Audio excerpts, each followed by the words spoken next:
ज़हनी सेहत एक संगीन मामला है जिस पर पाकिस्तान में तवज्जो नहीं दी जाती है। हमें बहुत से ऐसे मसाइल का सामना करना पड़ता है जिनका बराह रास्त ताल्लुक ज़हनी सेहत से होता है, मगर मामूली मसाइल समझकर इन्हें नज़रअंदाज कर दिया जाता है। हमने इस मामले पर पहले भी आपको आगाही दी थी और आज़ाद शुमार बताए थे। ब्रिटिश एशियन ट्रस्ट ने मिलकर रिपोर्ट 2025 में पाकिस्तान में ज़हनी सेहत के हवाले से कौमी सर्वे और अहम हक़ाइक़ बताए हैं। रिपोर्ट के मुताबिक पाकिस्तान में ज़हनी मसाइल का शिकार 90% लोग वो मदद हासिल ही नहीं कर पाते जिसकी उन्हें ज़रूरत है।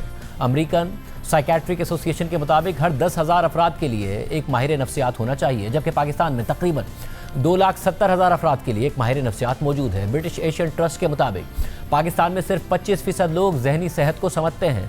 92% अफराद मानते हैं कि बर्दाश्त और आगाही में इजाफा ज़रूरी है, जबकि सिर्फ 3% लोगों ने पिछले 6 माह में किसी माहिर से मदद ली है और ज़्यादातर अफराद क्लिनिकल मदद के बजाय रूहानियत और सेल्फ हेल्प पर इन्हिसार करते हैं। आज़ाद शुमार वाज़े करते हैं कि पाकिस्तान में ज़हनी सेहत से मुतालिक स्टिग्मा को ख़त्म करने, इलाज तक रसाई को बेहतर बनाने और ज़हनी सेहत से मुतालिक आगाही में इजाफा करने की ज़रूरत है। हुकूमती आज़ाद शुमार के मुताबिक आमतौर पर तकरीबन 15% अफराद को ज़हनी सेहत के हवाले से काउंसलिंग की ज़रूरत होती है, लेकिन कोरोना वबा के बाद पाकिस्तान में ये शरह बढ़कर 25% तक पहुँच गई है। मगर 25 करोड़ आबादी के मुल्क में सिर्फ 900 रजिस्टर्ड माहिर नफ्सियात मौजूद हैं। इन संगीन आज़ाद शुमार से साफ जाहिर होता है कि पाकिस्तान में ज़हनी सेहत का मसला तेज़ी से बढ़ रहा है, मगर बदकिस्मती से कुछ दीगर अहम मसाइल की तरह ये भी हमारी तरजीहात में शामिल नहीं है। इसलिए हमने प्रोग्राम के प्लेटफॉर्म से इस निहायत अहम मौजू पर बात करते रहेंगे और मिलकर इस मामले को आपके सामने पेश करते रहेंगे। आज सिलसिले में हमारे साथ बात करने के लिए मौजूद हैं माहिर नफ्सियात डॉक्टर हारिस कामरान साहब। डॉक्टर साहब बहुत शुक्रिया हमें शो में ज्वाइन करने के लिए। डॉक्टर साहब, ज़ाहिर मसला पाकिस्तान में है, इसकी संगीनी का पहले अंदाज़ा भी कभी नहीं लगाया गया, स्टिग्मा भी इसके साथ मौजूद है। कितना बड़ा मसला आप देखते हैं और किस हद तक आपको लगता है कि लोग अब इस तरफ बढ़ रहे हैं कि इसको एक मसले के तौर पर देखा जाए और रुजू किया जाए? अस्सलाम वालेकुम and thank you for having me on the show. अच्छा, बहुत इंपॉर्टेंट टॉपिक आपने आज क्वेश्चन ये पूछा है कि इसकी संगीनी कितनी है, कितने लोग हैं, अवेयरनेस कितनी है। देखा यह गया है कि बड़े शहरों में तो अवेयरनेस है, जो मेन सिटीज़ हैं आपकी, और एजुकेटेड कम्युनिटी में भी अवेयरनेस है, लेकिन हमारी जो मेजॉरिटी है पॉपुलेशन की उसमें अभी भी अवेयरनेस नहीं है। और वो सिर्फ उस वक्त मरीज को अस्पताल लेकर आते हैं जिस वक्त बहुत सीरियस कंडीशन होती है, जिस वक्त घर में संभाले नहीं जा रहे होते, उस वक्त वो अस्पताल लेकर आते हैं। उससे पहले वो हर जगह जा चुके होते हैं, किसी पीर फकीर के पास, खुद से कोई टोटके कर लिए, मोहल्ले में किसी ने कुछ बता दिया उसके मुताबिक, लेकिन हॉस्पिटल या किसी एक्सपर्ट के पास नहीं लेकर आते वो, जब तक कि बहुत सीरियस कंडीशन नहीं हो जाती, जिसकी वजह से मजीद स्टिग्मा फैलता है कि अगर आप किसी एक्सपर्ट के पास जाएंगे तो आपको दवाई शुरू करनी पड़ेगी, आपको दाखिल होना पड़ेगा, जिंदगी भर के लिए दवाई खानी पड़ेगी। इसलिए क्योंकि अर्ली इंटरवेंशन नहीं होती, पहले जल्दी अस्पताल नहीं लाया जाता, जल्दी एक्सपर्ट के पास नहीं लाया जाता, तो जाहिर है कि जब एक बहुत प्रोग्रेस्ड डिजीज में लाएंगे तो उतनी ही इंटरवेंशन भी स्ट्रांग होगी। तो उसका ये मतलब नहीं होता कि हर जहनी मसला जो है वो इतना ही संगीन है कि उस पर दवाई दी जाए या उस पर दाखिल कर लिया जाए। इसकी भी कैटेगरीज होती हैं। अगर जल्दी ला दिया जाए मरीज को, जल्दी, किसी भी मरीज तो कहना भी नहीं चाहिए, किसी भी इंडिविजुअल को, किसी भी इंसान को अगर कोई जहनी मसला है, कोई स्ट्रेस है, टेंशन है, कोई और ऐसी पेचीदगी है, तो उनको चाहिए कि वो जो भी अवेलेबल हो, साइकोलॉजिस्ट अवेलेबल हैं, साइकाइट्रिस्ट हैं, कोई डॉक्टर है, उनसे बात कर लें ताकि एटलीस्ट डॉक्टर साहब ये बड़ी आप अहम बात करें। आप ये कह रहे हैं कि जिस तरह दीगर बीमारियों के बारे में ये सोचा जाता है या डॉक्टर फिर रिकमेंड करते हैं कि जी आप सर्जरी करा लें वरना ये फैल जाएगी, इलाज करा लें, मेडिसिन ले लें, तो जो जहनी बीमारियां हैं उनका भी ऐसा नहीं है कि इंसान इंतजार करता रहे कि चले किसी वक्त जाकर इलाज करा लूंगा। वो भी बढ़ जाती हैं, वो भी फैल जाती हैं, उनकी इंटेंसिटी भी बढ़ जाती है अगर वक्त पर तशखीस ना हो, वक्त पर इलाज ना हो। ये बहुत इंपॉर्टेंट टॉपिक है, क्योंकि देखा ही गया आजकल रिसर्च के मुताबिक हर मसले के लिए अर्ली इंटरवेंशन की जरूरत है। अर्ली इंटरवेंशन का मतलब है कि जितनी जल्दी हम उस बीमारी को आइडेंटिफाई करेंगे और हम उसको मैनेज करेंगे, उतना ही बेहतर होगा उस मरीज के लिए। बीमारी कम बढ़ेगी, उसकी सिवियरिटी कम बढ़ेगी, इलाज की ड्यूरेशन कम हो जाएगी, और जितना लेट लाया जाएगा उतना ही बीमारी बढ़ती चली जाएगी। तो उसका इलाज एक तो ज्यादा लंबा होगा, दूसरा समटाइम्स ऐसे होता है कि इलाज पॉसिबल भी नहीं होता, 100% पेशेंट ठीक नहीं होता। जिस तरह बाकी बीमारियां हैं, शुगर है, हाइपरटेंशन है, ब्लड प्रेशर की बीमारी, बाकी बीमारियों में जितना जल्दी उनको इलाज किया जाए, बल्कि अब तो बात प्रिवेंशन की तरफ आ गई है कि बीमारी होने से रोका जाए। वो कौन सी चीजें, कौन से एलिमेंट्स हैं सोसाइटी में हमारे, कौन से फैक्टर्स हैं जो कि जहनी मसाइल क्रिएट कर रहे हैं, और हम अगर उनको आइडेंटिफाई करके उन पे काम करें, उनको खत्म करें, तो ये मसले हों ही ना, या किसी हद तक हम इनको कंट्रोल कर सकें। तो अब बात वहां पे आ गई है, और ऑब्वियसली जितनी जल्दी उनके ऊपर काम किया जाए उतना ही उनका असर बेहतर होता है और मसाइल बढ़ते नहीं हैं। सर मुझे ये भी जैसे कि बताइएगा कोई कि भी अब जिस्मानी ज़ाहिर बीमारी। लोगों के लिए ये फैसला करना भी बड़ा अहम है कि वो जाएं किसके पास, अगर उस बात का इदराक कर रहे हैं कि उनके साथ एक जहनी मसला है।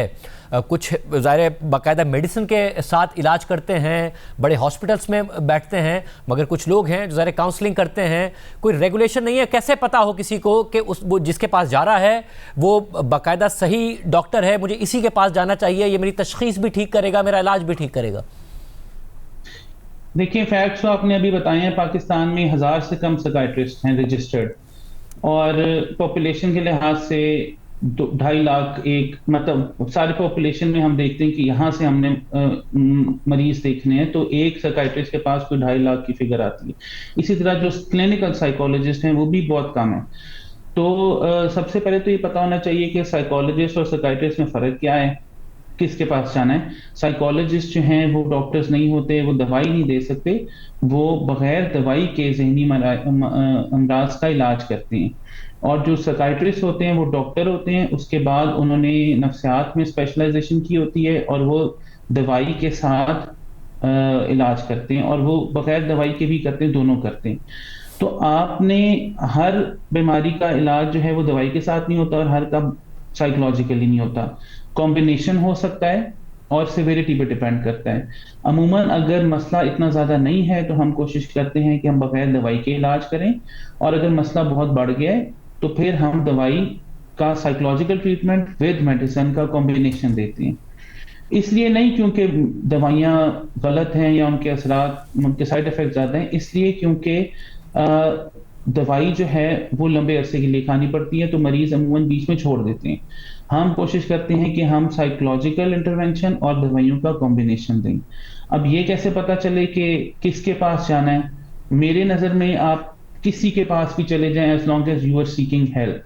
अगर आपको कोई मसला हो रहा है तो आप किसी डॉक्टर के पास जो कि साइकियाट्रिस्ट नहीं है उनके पास भी चले जाएं, जनरल फिजिशियन के पास चले जाएं, किसी के पास चले जाएं, ताकि एटलीस्ट आपको इनिशियली ये देख लिया जाए कि आपको नफ्सियात की कोई बीमारी हो रही है, और फिर वो आगे रेफर कर सकते हैं किसी स्पेशलिस्ट को, या आप साइकोलॉजिस्ट के पास चले जाएं। क्योंकि हमारे मुल्क में इतनी अवेलेबिलिटी हर जगह एक्सपर्ट्स ही नहीं है, हर जगह साइकियाट्रिस्ट या साइकोलॉजिस्ट अवेलेबल नहीं होते। तो लेकिन जनरल फिजिशियंस होते हैं, बीएचयू के अंदर, टीएचक्यू के अंदर, हर जगह हमारा जो हेल्थ सिस्टम है उसमें डॉक्टर्स तो अवेलेबल हैं। तो आप अपने करीबी डॉक्टर के पास चले जाएं, वो फिर आगे रेफरल पाथवे से आपको किसी बड़े अस्पताल में भेज सकते हैं जहाँ पे कोई एक्सपर्ट बैठा हो, या एटलीस्ट उनको इतना ट्रेनिंग थोड़ी बहुत अब दी जाती है मेडिकल कॉलेज में और बाद में भी, कि वो बेसिक हद तक तो एटलीस्ट वो कोई ना कोई इंटरवेंशन कर सकते हैं, वो आपकी बात सुन सकते हैं, आपको कोई मशवरा दे सकते हैं, कोई दवाइयों के मुतालिक बता सकते हैं। तो जो भी आपके पास रिसोर्स अवेलेबल हो आप उसको यूज करते हुए किसी डॉक्टर के पास चले जाएं या किसी थेरेपिस्ट के पास चले जाएं, आगे वो आपको रेफर कर देंगे। और जितना बड़ा ये बड़े शहर में है, और जितना बड़ा ये मसला है उसमें ज़ाहिर शहरों में तो शायद ये दस्तयाब भी हैं, और जो मगर देहातों में फिर क्या किया जाए? हुकूमती इंटरवेंशन के बगैर ये मसला हल नहीं होगा, हुकूमत को भी इंटरवीन करना चाहिए, जितना संजीदा ये मसला है। बिल्कुल हुकूमत को करना चाहिए। मैं ये तो नहीं कहता कि हर देहात में आप साइकियाट्रिस्ट और साइकोलॉजिस्ट बिठा दें, इसलिए क्योंकि इतने हैं ही नहीं है, लेकिन हुकूमत ये कर सकती है कि अवेयरनेस क्रिएट कर सकती है और ट्रेनिंग दे सकती है। अवेयरनेस जनरल पब्लिक में भी नफ्सियाती मसाइल के मुतालिक, मेंटल हेल्थ के रिलेटेड, और डॉक्टर्स को भी अवेयरनेस एंड ट्रेनिंग देना बहुत जरूरी है। वो डॉक्टर के देखिए हमारा हेल्थ सिस्टम ऐसा कि हर देहात में कोई ना कोई डॉक्टर या डिस्पेंसर तो बैठा हुआ है, कोई ना कोई हेल्थ वर्कर बैठा हुआ है। तो आप अगर उनको इतनी बेसिक ट्रेनिंग दे दें कि वो नफ्सियात के मसाइल आइडेंटिफाई कर सकें, उनको ये पता चल जाए कि इस बंदे को कोई नफ्सियात का इशू है और इनको कहीं भेजना चाहिए जिस तरह फिजिकल बीमारियों के लिए फर्स्ट एड है कि आपने इमरजेंसी की सिचुएशन में फर्स्ट एड फराहम करते हैं, उसकी ट्रेनिंग हर बंदे को दी जाती है। उस नफ्सियात की बीमारियों में भी फर्स्ट एड होती है जो कि साइकोलॉजिकल फर्स्ट एड कहलाया जाता है। वो हर बंदे के लिए बनाई गई है। कोई थोड़ा सा बड़ा लिखा बंदा हो वो सीख सकता है, वो एक्सपर्ट्स के लिए नहीं है। और आपको हर जगह कर सकते हैं, एटलीस्ट आप इनिशियली मैनेजमेंट दे सकते हैं, आप आइडेंटिफाई कर सकते हैं। तो ये ट्रेनिंग्स बनाई गई हैं एमएच कैप की, साइकोलॉजिकल फर्स्ट एड की, प्रॉब्लम मैनेजमेंट प्लस की। ये सिर्फ गवर्नमेंट लेवल पे इनकी अवेयरनेस क्रिएट करना, इनकी ट्रेनिंग्स अरेंज करने की जरूरत है, क्योंकि ऑलरेडी आपके कोई ना कोई हेल्थ केयर वर्कर हर देहात में तो मौजूद है। आपकी डिस्पेंसरीज नहीं है तो बीएचयूज हैं, पीएचयूज हैं, हर जगह लेडी हेल्थ वर्कर्स हैं, लेडी हेल्थ विजिटर्स हैं जो घर घर जाती हैं। तो हमें सिर्फ उसको स्ट्रीमलाइन करना है कि हम उनकी ट्रेनिंग इतनी कर दें कि वो जहां फिजिकल हेल्थ की बात करते हैं वहां पे वो मेंटल हेल्थ की बात भी करें, अवेयरनेस भी क्रिएट करें और आइडेंटिफाई भी करें कि अगर कोई मसला कहीं इशू हो रहा है तो वो उसको आइडेंटिफाई करके बेसिक इंटरवेंशन स्टार्ट कर दें और फिर नोट कर लें वो नाम, उनको रेफर कर दें किसी बड़े अस्पताल में जहां पे एक्सपर्ट्स हैं। बहुत शुक्रिया नाज़रीन, बहुत अहम मसला है, इस मसले को संजीदा लेने की ज़रूरत है, हुकूमती सतह पर भी, इनफरादी सतह पर भी।